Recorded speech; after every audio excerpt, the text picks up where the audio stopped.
Welcome to the next AWM Media Masterclass. I am very excited to be in conversation today with one of my good friends, who I am grateful to call a good friend, but also a mentor and one of the greatest champions of women in media, Mike McVay. So today I'll do a little intro, give a background of the topic, and then Mike will be in conversation for a bit. So to start, Mike McVay has been an on-air talent and program director in markets as small as Wheeling, West Virginia, and as big as Los Angeles. He was a general manager at several medium and major market radio stations, owned radio stations in 4 markets, and launched the media and entertainment consulting firm McVay Media, which has operated continuously since 1984. No small task. He has also served as EVP of Content and Programming for Cumulus Westwood One for 9 years before returning to McVay Media. In his free time, Mike is a regular columnist for Radio Ink magazine. Mike is much deservingly most recently recognized with the 2024 Broadcasters Foundation of America Leadership Award and the 2024 Giants of Broadcasting and Electronic Arts Award from the Library of American Broadcasting Foundation. He serves on our AWM Foundation Board of Directors, where he is also a Gracie's Awards co-chair. He is on the board for the Country Radio Broadcasters, a member of the Country Cares Advisory Council for St. Jude's Children's Hospital and Research Center, and is a voting member of the Country Music Association and the Academy of Country Music. He is also, clearly understandably, an inductee into the West Virginia Broadcasters Hall of Fame in 2021. So, Mike, wow, just your intro is enough. Yeah, I mean, it magnifies the number of years I've been doing this. So thank you for that. And with that is why you are very clearly more than qualified to talk to us today about innovation in unexpected ways with a project you spearheaded, which we found fascinating, and came to you and said, we think that the world of media needs to understand a little bit more about what you just did. And so what we understand is over Labor Day weekend, New York got its first ever pop-up radio station, TJ 98.7. And what we understand is that over the history of radio, there have been many stations that have employed temporary programming as a stopgap because of moving from one format to another or changing ownership. But this qualifier was a pop-up station, and one of the first that we're hearing about that. So let's go into it. It seems like it was something that was out of the blue. So what led to the decision and doing the first ever pop-up station in the world's #1 media market? Well, it really started with Charles Steinauer, who is the chief operating officer at Gemini 13 and United Stations Radio Network. And Charles reached out to me and said, hey, did you see in the trades, MS Communications is taking back WEPN New York City.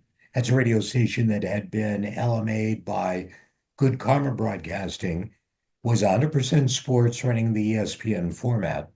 And in the article, it said, MS is going to return to music while they sell the station. And so Charles' question to me was, what do you think they're going to do with that? And I had talked to Rick Cummings, who's the head of programming at MS, and he said they're just going to put the gospel format on it. They have a gospel station on Long Island. And he said, we just need something to be on the air because we are going to sell it. And so Charles said to me, wouldn't it be interesting if we could put the TJ show hosted by TJ Taramino on that station?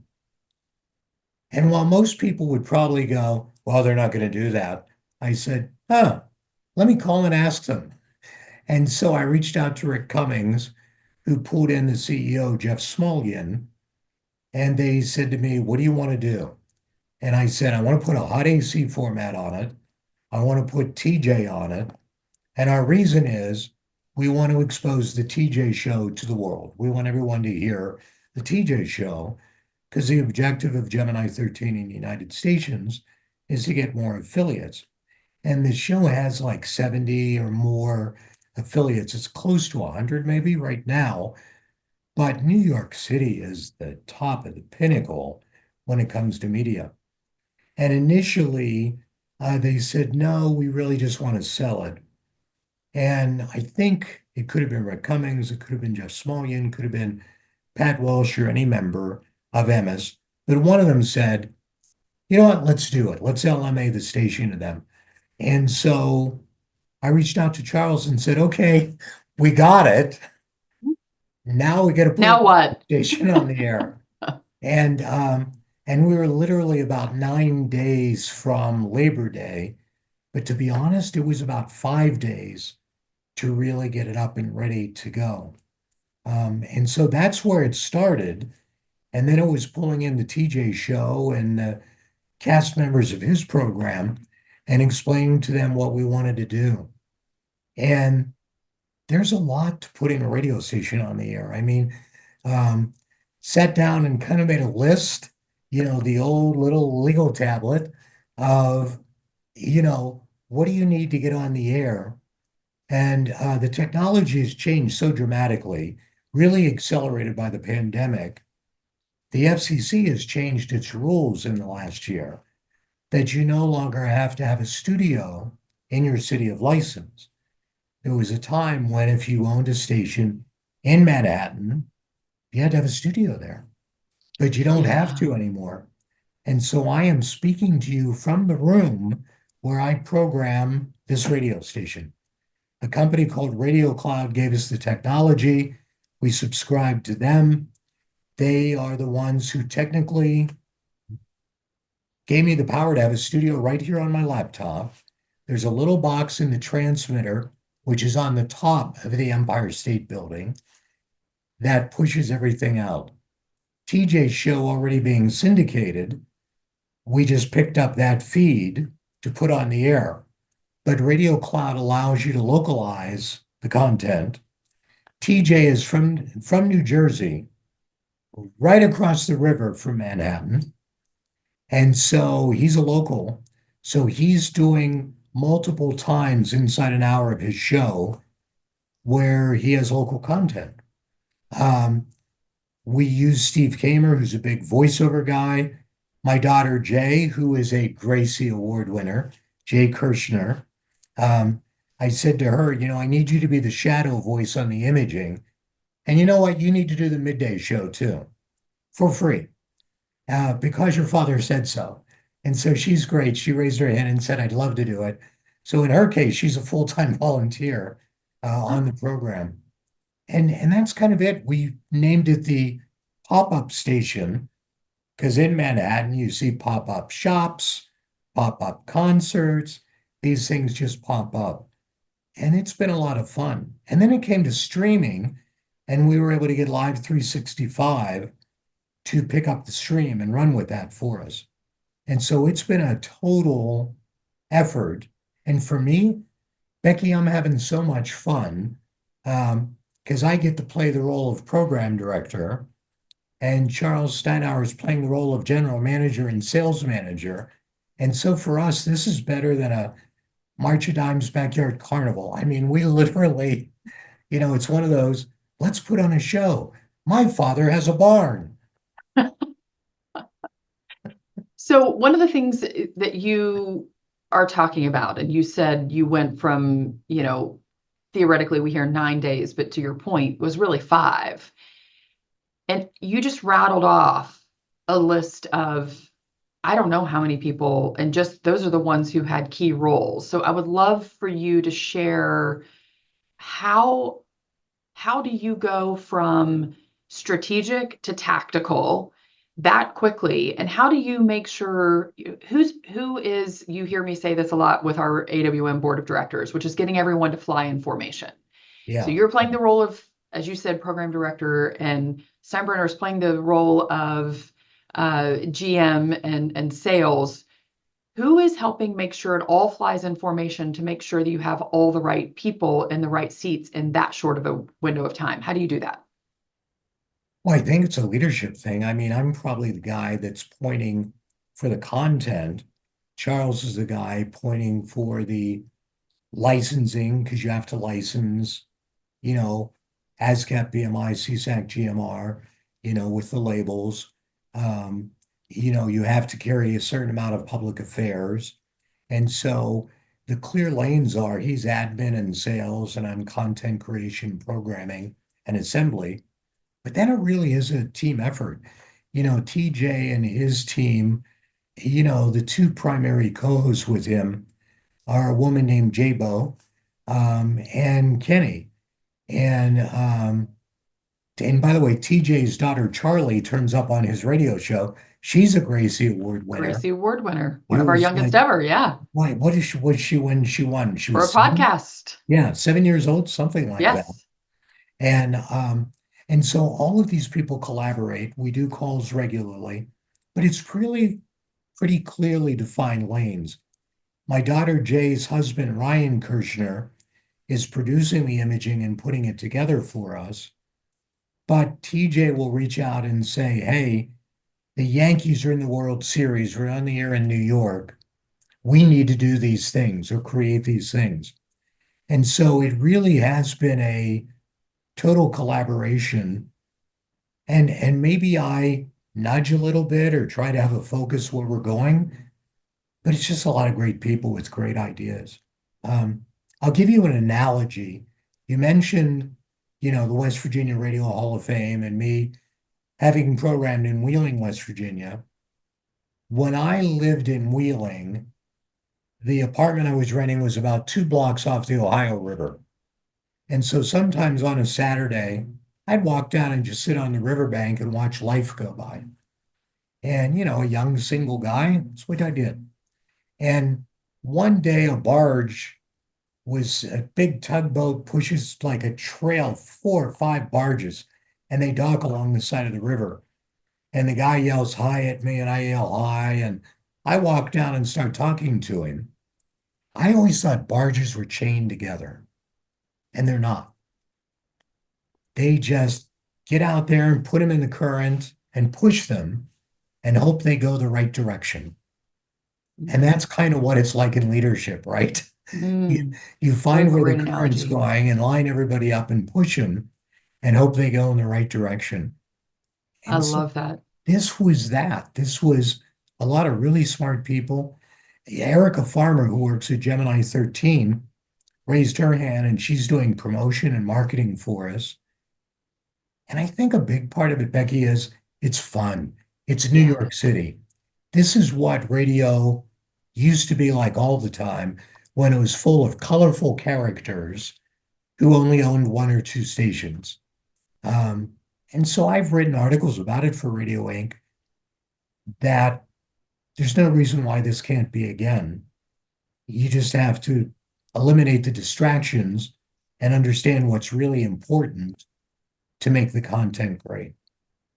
Yeah, I love that. And part of the reason I inserted that question is because one of the things I know about you, Mike, is probably one of the most well-liked people in the industry across the board, but you also are really savvy with understanding how to bring the right people together, right? Like in the idea of getting something that large tackled, it had to be knowing the right people that you trust. So that to me is sort of an aha lesson out of this is knowing exactly the people in your circle that you trust to be able to get something done, to have success, especially that quickly, which is one of the pieces about it. And as you just said, it's making radio fun. And so I am curious if you think that we would see more of these types of concepts or of creative concepts like this, and how will we see those things come to fruition? I hope we see more things like this. I mean, the reality of it today, and it's not unique to radio or television or any type of media, um, there's so many distractions. If you're in a leadership role, and as you know, I've been in that position with Cumulus and Westwood One, where it's a very high level role, but I've also been where I am again, being in me, my wife and I running our little business. There are so many distractions in a large role and so much bureaucracy that you seldom have a chance to look out a window and think about content creation, something unique. I mean, you know, Halloween was last month. We created a lot of really fun things for back in October for this radio station. If I were sitting around having to fill out forms and check boxes, it may not be as much fun and it probably wouldn't be as creative, but the distractions are eliminated. There was a time when one content creator had one job for one radio station, and consolidation has changed it. Now, please don't anybody hear me say that and say, he's a good old days guy. I really like where we're going. It's just different. And we have to find new ways to get rid of the Michigas and really focus on what's important to the audience and what's important to the advertiser. When the audience gets what they want, the advertiser gets what they want. Absolutely. Well, and I don't think anyone can right now accuse you of being somebody who wants just all the good old days based on the fact that you were talking because you created a pop-up radio station, which has never existed before. So, and you talked about consolidation. So help us understand, one of the things that we read a lot about right now in all media is that our local broadcasters and our local stations are right now some of our most trusted resources for information and across the board for everything, for news, for anything. And so tell us about how, you said you're programming from your home. It's a New York station. You're not Yep. sitting in New York. How did you all connect between the idea of local community and a station that's nationally syndicated? Well, we know that local matters to people.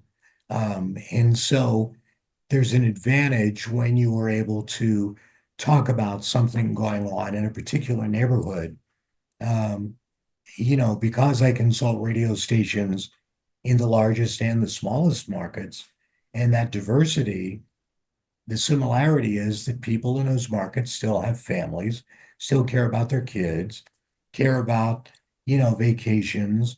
If they have kids in school, they want to know about football games. They want to know what things to do. When my wife and we're of the same age, when our babies were young, every Thursday you start thinking about what am I going to do this weekend to keep them busy? What all things do I have to take them to? And you make those plans. And so while she'd be running one kid to soccer, I'd be taking another to horseback riding lessons. And at some point, we'd meet at McDonald's and swap kids for wherever else we had to go. And I watch my daughters and their husbands and their kids do the same thing. So that's universal. Take that thing that's universal and now drill it down to being able to talk about it in a local community. Technology exists where you can have a show like TJ's, and he is able to speak about things that matter in the New York City metro. I heard him talking about a deli in New Jersey on his show yesterday.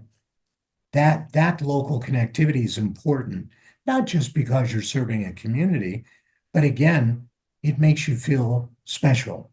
It makes you feel a part of something bigger. I think where radio is going out of necessity is that there will be more national programs that eliminate some or a lot of local talent. And that's heartbreaking for someone who started as a talent. But America has more radio stations than the rest of the world combined. You can take every other radio station in the whole rest of the world, and there aren't 12,000 of them. And so the European model is that there are national networks, but they localize for their communities. And so if you put it in the concept of television, you're watching NBC, ABC, CBS, Fox, whoever, or one of the many cable channels, and there are things that are local content and programming around those. And so I kind of think that's where we're going. So the local connectivity is always going to be important, But a lot of that connectivity today comes from this Mhm. for people, Right. Absolutely. their phones. Yes. So you're hitting on it a little bit, but what are the elements that you feel like are most relevant that we can take from the creativity of doing a pop-up station in the number one market in the United States with someone who's right across the river? But what are the things creatively that the rest of the industry can look at in the next 5 to 10 years? Why? I think it is being everywhere and being seen and heard everywhere. And so while over the air, OTA, is important, the other day I was asking people, you know, in New York City, I said, can you put the station on? I'm curious as to, you know, what's the audio quality of over the air of this station? And finding someone who had a radio in their home, in their condo, in their apartment, a couple of them said, I have to run out to my car because they listen digitally. We listen online, we listen on our phone. And so I think that as a radio station, you have to be on the air, on digital streaming. You have to be delivering bits and pieces. Having cameras in the studio is important. Even though I may only be watching you sit there and do your show, there's a connectivity that comes from me feeling like this. Right now, you and I are speaking on a Zoom. All of the people who are watching this are seeing it on a Zoom. This has become commonplace in a matter of 2, 3 years since the pandemic. And so add to that smart speakers, being able to ask for a radio station, add to that on-demand capabilities, be that through an app or be that on a podcast. I consult a app company that is out of Zurich, Switzerland, and they have multiple channels for a station. So a station can be what you're getting over the air, can be a channel that's just the podcast, or it can be unique programming. Your show ends. Now we have the after show. Go to our app and click on this. And there's the team sitting around talking. And so the more places you can be, the better, because people are deciding how they will use your content, how they will enjoy your content. It's not what it once was, where it was just a push. We push it all out. This is it. Right. Now it's a pull. People look for what they want and they decide how they'll use it. So that those platforms injected with local things that matter to your community or are universally important to a demo, a gender, a group, those are the things that I think will be our future and continue a sense of community for radio. Yeah, I love that. And it's really interesting as you talked about, the two of us having a conversation over Zoom, all of these things that were accelerated when the world shut down. And this year, as you well know, we added for the first time a category for video podcasting. So what you just said made me think about the idea that one of the evolutions that we're seeing is being able to see our radio hosts, podcast hosts, someone that we've historically been thinking about as an audio connection and that we're listening to, we're now seeing them and what a different connection is happening.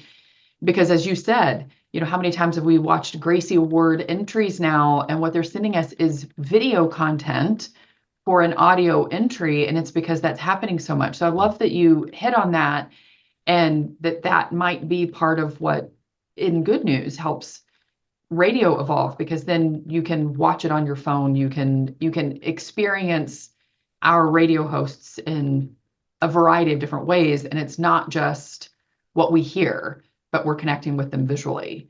So it's really interesting. Yeah, we have a couple board members who are part of ESPN, and ESPN was early on with the Mike and Mike show, Mike Greenberg and Mike Golick, putting a camera, and you watched these two people do a radio show. They were on radio before they popped the camera in there and started that. Today, that is fast forwarded to something like the Pat McAfee show, where he's got a set, but it's still a radio show with him and the various guys having their headphones on, sitting there talking into microphones. And I mean, all of that, still works. My daughter Jay that I mentioned, um, was part of a syndicated show, the Doug Steffens show, for about 4 or 5 years. And she still does a bunch of stuff in addition to what she's doing for us in New York City. I don't know if you can see it, but this is her. Hmm. I'm sitting at her Hmm. microphone and everything, and she comes in here and does a program that's uploaded to a network that goes around the world. Um, so that technology is going to make that better for everyone. I think the other thing is particularly young people. My 13-year-old granddaughter calls it her device. Right. And I know you have kids that are just a Yeah. little bit older than that. And it's not, I still go, oh, I listen on my phone. She listens on her device, which is a phone. which which was started as a phone and now is Right, a device for our teenagers. Uh-huh. right. Hmm. Exactly. Yeah. So along those lines, thinking of Jay, what she's done in her career, things that you've done, uh, you are a brilliant consultant and coach. You have Thank you. a very strong list of people that you've worked with over the years, larger than life named celebrities, and also those who are behind the camera that someone whose name may have never heard. So I'm curious in all the things that we're talking about. I love all of the feedback that you've given us. How do you feel like these tips can translate to someone for use in their career and making themselves valuable in media or invaluable, that is, for all the lessons that you're learning? Again, I love that you're not doing things the way you've always done it because you created a pop-up radio station. So what is some career advice from someone who has done that for many that you could offer? Well, it's very different today because what we just said about cameras in a studio or how talent are using social media. And so it's genuine fibers. You can't hide. When I first started in radio, and I like to say to people, hey, I played music on AM. So that tells you how long ago it was. When I first started in radio, you might have somebody whose name is Shotgun Tom, and he was a crazy guy. There's a famous air talent out of San Diego who's Shotgun Tom, and Tom wears a Mounties hat. But along the way, he had to become real and talk about family and other things because it's all out there. It's all out there. And we're living in a world where people want to know genuine. They want to know you. They want to have a relationship with you. And so when I'm coaching a talent, if there's someone who's not open like that, then it's up to me to talk to them about what they need to do with it. Um, Stephen A. Smith, who's someone I've coached and who continues to be a really good friend, and I'm honored that he looks at me as a mentor. And Stephen, in his book, mentioned a story once when we first started working together. He had been on Fox Sports, and we were walking down the street from the Fox Sports studios in New York City to a little deli that he liked to go to for breakfast. And some guys jackhammering on the road. Somebody yells, hey, how about the Knicks? And he talked to him for a second. We take a few steps. There's a cop, and he goes, are the Knicks ever going to be good again? And Stephen talks to him for a second. And as we walk away, I went, that's pretty cool. And he said, happens all the time. That's how I know I'm doing well. And he was early in his career then. And I said, that doesn't mean anything, right? And I probably used a derogatory term or profanity as I said it. But I said, it doesn't mean anything. And he was like, what do you mean? And I explained the ratings to him on the rest of my walk. And I said, that's good. That makes you feel good. We care about one thing, ratings. That's it, ratings. And so everything we do is to get those ratings. Now, there's probably somewhere out there saying, well, but I care about my audience. Of course, that's how you get the ratings. But I've heard some very good radio shows in my life that had poor ratings. And it's because somebody was good, but they failed to connect, or they failed to entertain and inform. And so today, that's so important that you be genuine, that you connect, that I know about you. Um, Blessed in my career to have been there when Delilah started her career, who was a Grace's Leadership Award recipient a year ago. And she is an amazing storyteller, and she knows what works with her audience so well. And so realizing that women communicate in stories, and she's targeting women and she's telling stories, she made an immediate connection. But from that, I'm learning as well, right? I'm watching her and what she does, and I see that success. So I'm able to say to other talent, regardless of gender, storytelling is so very important because when you tell a story, now we're communicating. Even if I'm only listening to you on a receive only mode of medium, you know. So I think all of those things are things that have evolved and changed. And the other part of it is using every piece of the cow. If I do my radio show and I've got a great 15-minute break, that could turn into a podcast, or I may take little segments of it, and now it's a 60-second YouTube drop. And so that's very different. That, again, is technology driven. Well, what a great way to encourage everyone as we wrap up this conversation, because Mike, there's no one who is still more willing in your career to continue to push the envelope. But everything in just this short conversation is you giving examples of innovation, never stop learning, and finding the right people on your team. And I love you finishing with storytelling. Obviously, that's what we celebrate with the Gracie Awards, are great storytellers. You are a good storyteller. And the fact that you are behind the scenes also coaching all the good storytellers. So I want to thank you for time today, for the conversation, and for everything that you do for our industry as a whole, but very specifically for the AWM Foundation and for women in media. We would not be where we are without you and without your leadership and your commitment for all that you do for us. Thank So you. thank you for your time and for everything that you're doing with us and continuing to push the envelope with pop-up radio stations. And we look forward to your next surprise project that you might have in your back pocket. Thank you for having me. I'm honored to be here.